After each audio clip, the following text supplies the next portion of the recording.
tarde, proposta do novo arcabouço fiscal é apresentada ao Congresso.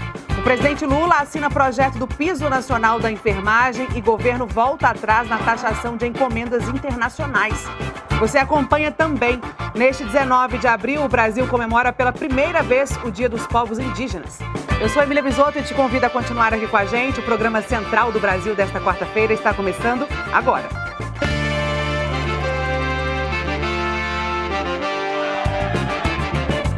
Central do Brasil.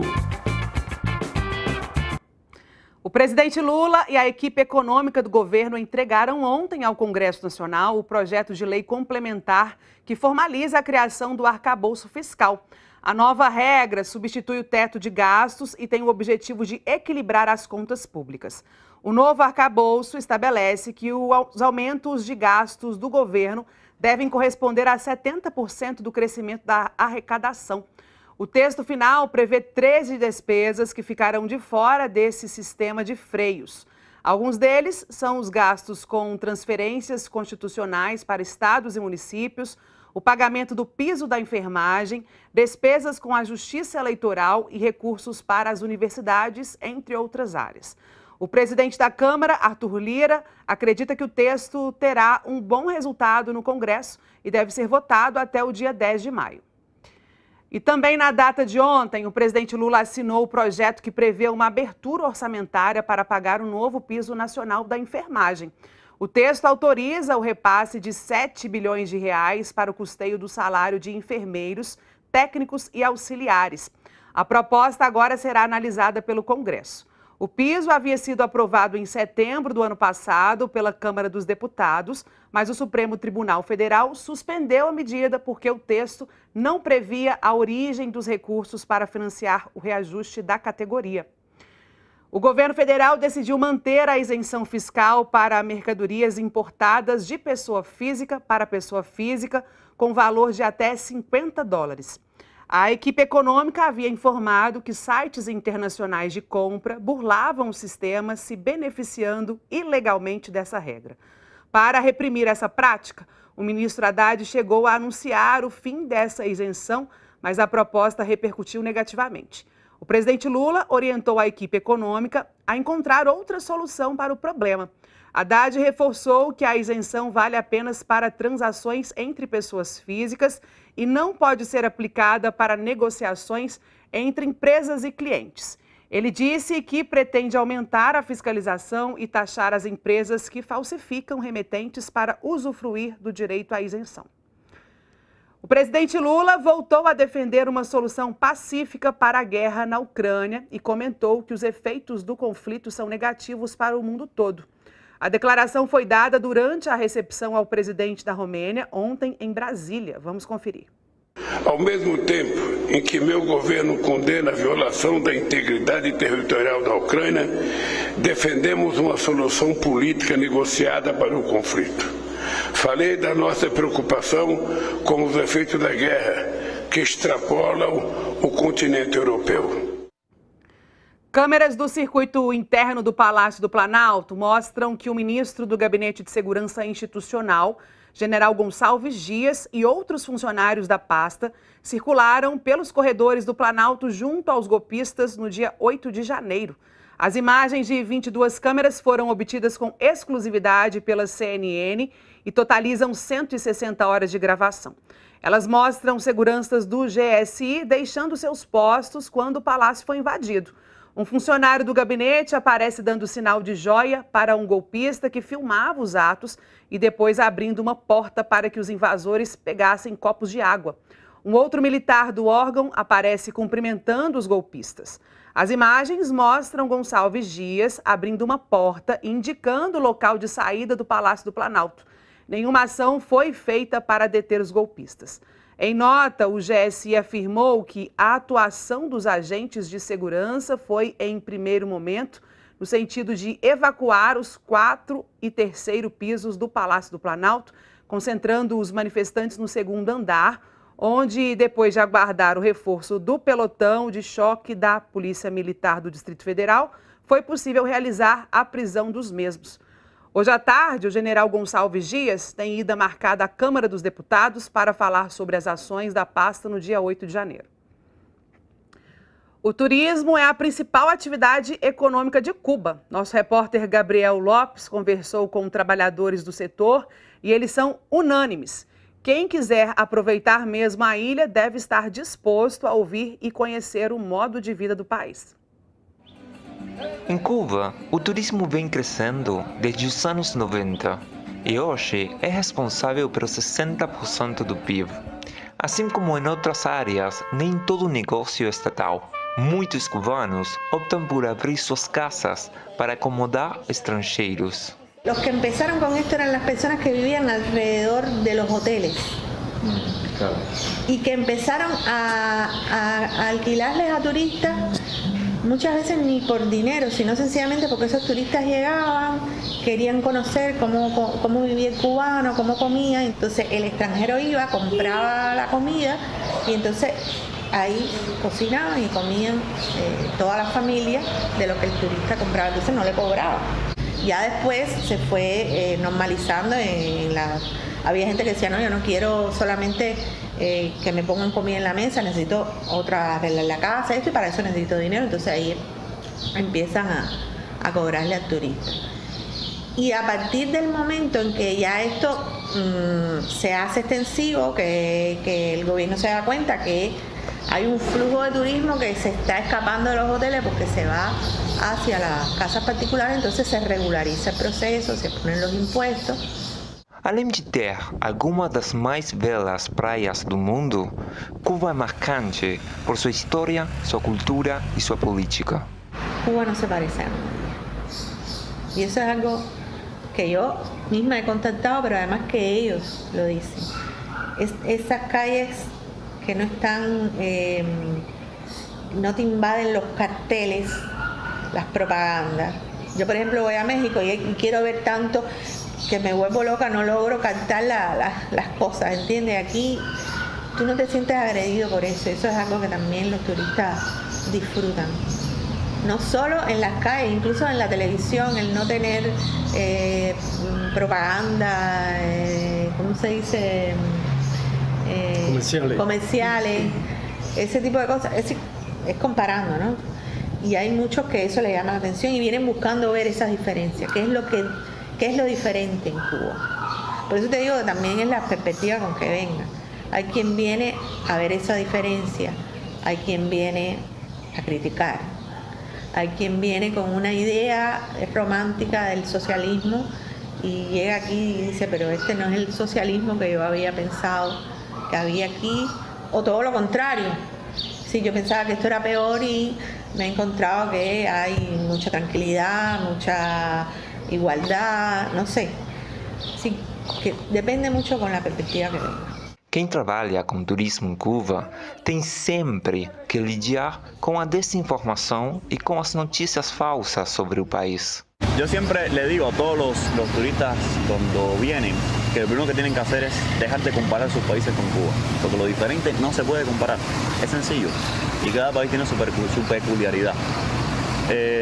A Cuba se viene a escuchar, si no a una playa a coger sol. Si vienes a Cuba y quieres conocer Cuba, tienes que escuchar, o si no, vete a una playa, o si no, tomas un tabaco, tomas ron, eso no va a ganar igual, ¿eh? Pero si vienes a entender Cuba, escuchar a las personas con la mente abierta. Porque si tú vienes con la mentalidad de confirmar lo que ya crees, nunca vas a entender nada. Essa troca entre visitantes e locais não fomenta apenas a indústria do turismo, também cria histórias e amizades. La experiencia que hemos tenido nosotros al ellos despedirse. ¿Qué mejor ser la despedida de un extranjero que ha tenido un criterio diferente al que se lleva, que cuando se va te dice, en vez de decirte hasta luego mi amigo, te dice hasta luego mi hermano? Eso es una señal de que se va con la seguridad y la tranquilidad de haber conocido un pueblo bonito, un pueblo así.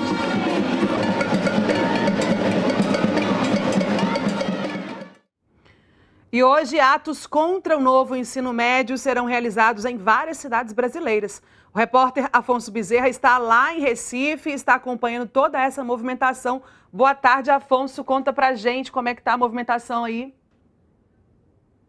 Oi, Emília. Muito boa tarde para você e para todas as pessoas que nos assistem. Eu falo diretamente aqui do Recife, onde daqui a pouco, às 2 horas da tarde, os estudantes secundaristas, professores, realizam uma manifestação contra o novo ensino médio e por paz nas escolas. O ato aqui do Recife faz parte de uma programação nacional das entidades, com atos previstos em 27 cidades nas 5 regiões do país. Essa é a segunda manifestação em um mês contra o novo ensino médio. Para entender um pouco sobre o conteúdo dessas manifestações, a gente conversa agora com Inaldo Lucas. Ele é vice-presidente da União Brasileira dos Estudantes Secundaristas. Inaldo, qual o teor, o conteúdo dessas manifestações hoje em todo o país?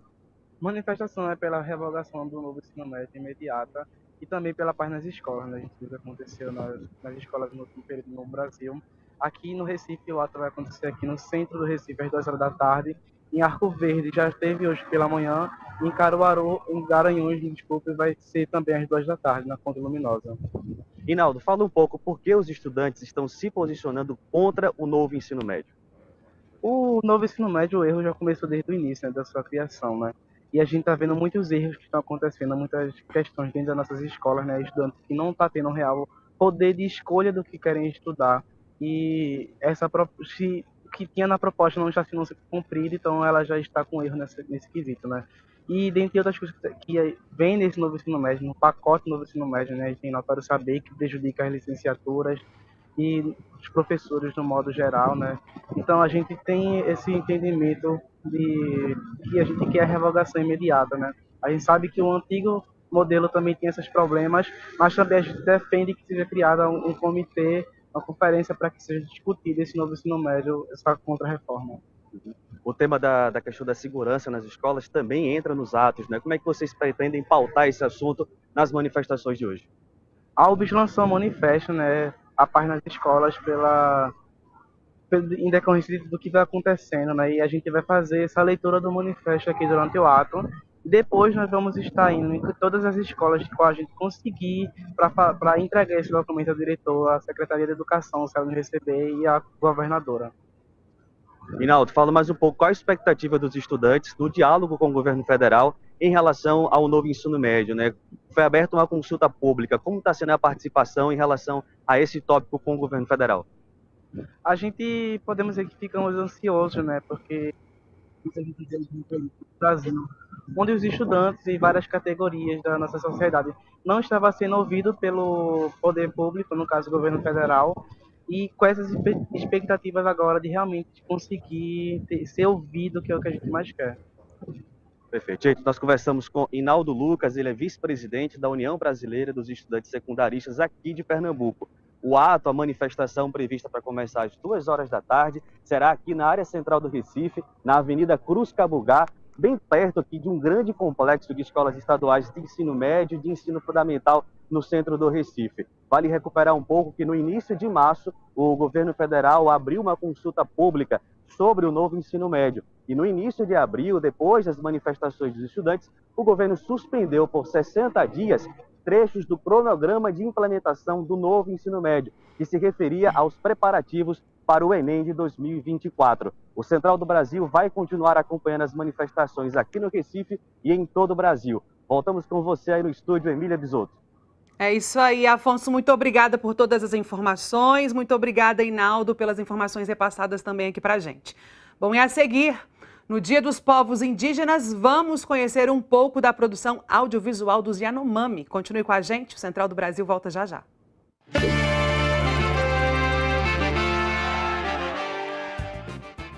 Conhece a credencial plena do SESC? Se você trabalha ou é dependente de quem trabalha na área do comércio de bens, serviços ou turismo, você já tem direito. É gratuita e te dá acesso prioritário a todas as atividades do SESC em todo o Brasil. Shows e espetáculos, cursos físico-esportivos, restaurantes, turismo, programações e espaços diversos para você e sua família. Inscreva-se no app ou site sescsp.org.br/credencial plena. Venha pro SESC! A cada 4 anos, a população tem a oportunidade de apontar caminhos para a saúde no Brasil. E chegou a hora! 2023 é o ano da 17ª Conferência Nacional de Saúde. Nos municípios, a mobilização já começou. Verifique na sua cidade a data e o local da Conferência Municipal de Saúde e participe.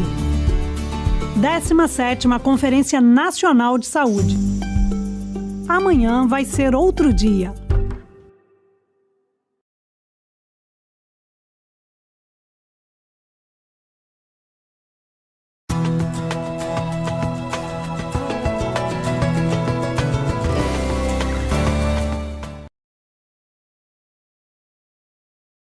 Na semana que marca os 27 anos do brutal massacre de Carajás, o Entrevistas recebe João Paulo Rodrigues, liderança nacional do MST, para uma conversa sobre uma reforma agrária verdadeiramente popular, sobre o combate à fome, à escravidão, sobre a democracia brasileira. É nesta quinta-feira, 9h15 da noite, aqui na TVT.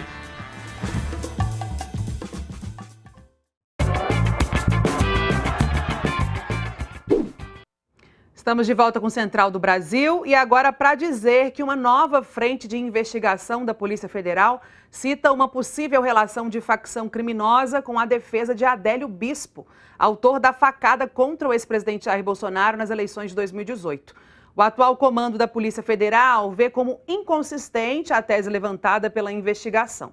A PF investiga os pagamentos a um dos advogados de Adélio, feitos por integrantes da facção criminosa 2 anos depois do crime. 2 inquéritos da polícia concluíram que Adélio agiu sozinho no dia da facada. O conteúdo da investigação foi revelado pelo jornal Folha de São Paulo. Ler, passear em livrarias pode ser um programa feito por horas para quem é amante da literatura. Por isso, pequenas livrarias de rua lutam para manter as portas abertas. A repórter Camila Lima visitou um espaço bem especial lá em Fortaleza. Apesar das dificuldades, a livraria se transformou em um lugar de cultura e ponto de encontro.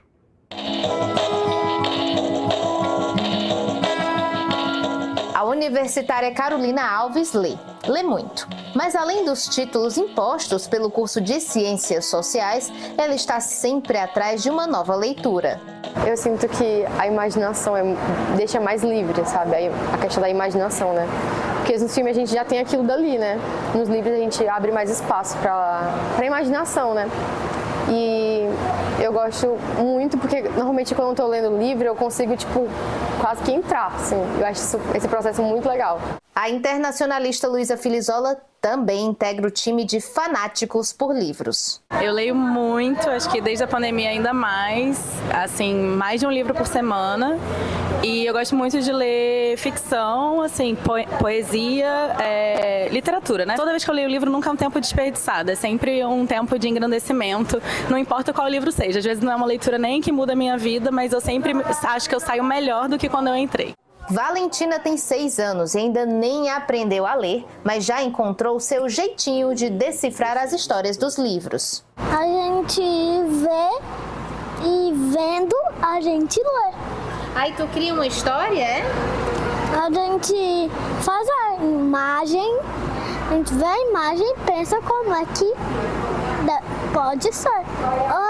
Dona cientista, por que esse sofá tem aranhas? Passear por entre as prateleiras, folhear um livro, escolher um título que nem estava na lista de leitura são experiências proporcionadas pela ida a uma livraria. Mas tem sido cada vez mais difícil manter este hábito, já que muitos desses espaços deixaram de existir, principalmente essas livrarias de rua.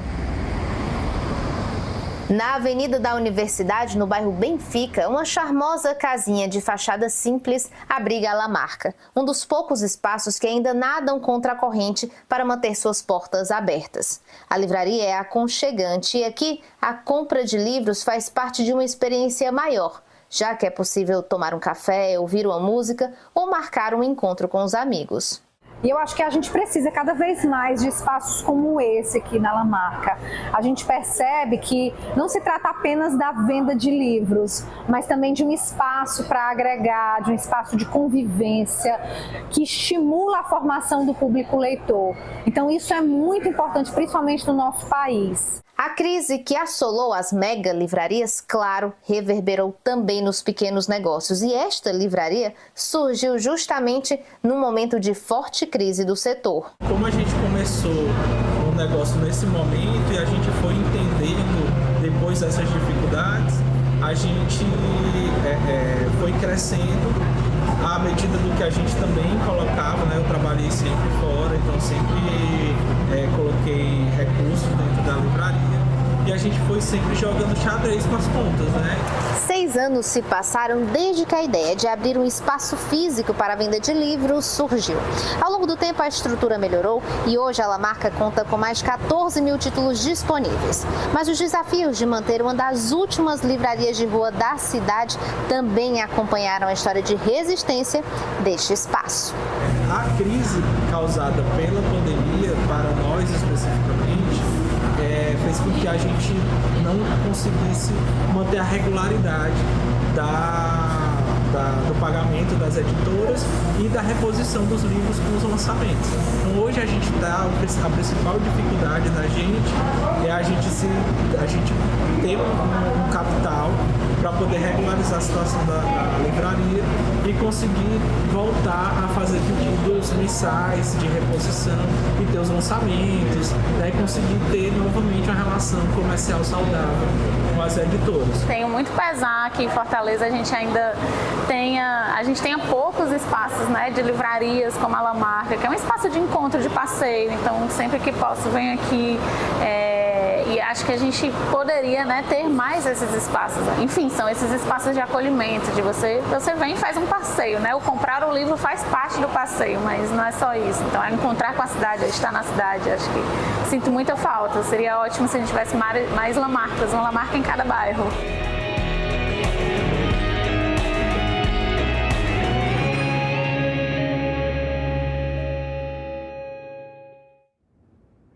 E hoje o Brasil celebra pela primeira vez o Dia dos Povos Indígenas. Antes, o 19 de abril era chamado de Dia do Índio. Para celebrar a data, acontece aqui em São Paulo hoje à noite a estreia do curta-metragem Manrihi, Árvore do Sonho. A exibição acontece no Festival É Tudo Verdade, o maior festival de documentários da América Latina. E agora eu converso com o diretor do filme, o cineasta Yanomami, Morzaniel Iramari. Morzaniel, boa tarde, seja bem-vindo ao Programa Central do Brasil, tudo bem? Boa tarde. Morzaniel, o filme é um documentário que trata da importância dos sonhos para os Yanomami. Como que nasceu essa ideia de abordar esse tema? Boa tarde, meu nome é Morzaniel, sou Yanomami, eu moro na região de Mirim, de Amazonas, parte de Roraima. Bom, Manrihi trata o sonho dos Yanomami. Por exemplo, o xamã, quem é pajé, ele tem muito história, o sonho, porque o xamã, ele sonha outras coisas, como tipo doença, outro tipo de doença, entendeu? Eles conseguem sonhar espírito do rio, animais, e lua, o céu, é isso. A sonho de Yanomami é importante. Morzaniel, me conta um pouco mais sobre isso. O que é que os sonhos significam para o povo Yanomami? Sonho significa nós Yanomami falamos assim, sonho para andar muito longe, para olhar muito diferente, para olhar a doença que está chegando para a floresta. E a sonho para nós para curar outra pessoa está doente longe, a sonho está muito longe para fazer um trabalho. Então, os sonhos, ele tem um significado muito importante para o povo Yanomami, né? Me conta agora um pouco, Marzaniel, sobre como que foi a gravação do curta, quem que participa do filme, me fala um pouquinho dos bastidores desse trabalho.